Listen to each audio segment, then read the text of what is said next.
ఇట్లాంటి ఇబ్బందులు జరుగుతూ ఉన్నాయి? మేము ప్రజల చేత ఎన్నుకోబడిన మేము అధికారుల ఒత్తిడితోటి అధికారుల ఒత్తిడితోటి మేము పనులు చేయకపోతే సస్పెండ్ చేసేది కాబట్టి ఒక్క నిమిషం సార్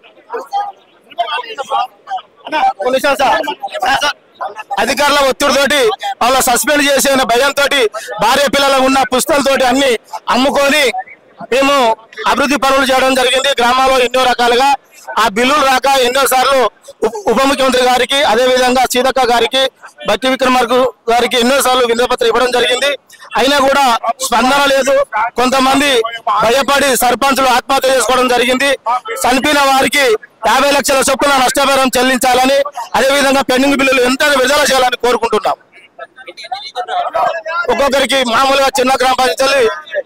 8-10 లక్షల నుంచి 30-40-50 లక్షల దాకా రావాలి ఒక్కొక్క గ్రామ పంచాయతీకి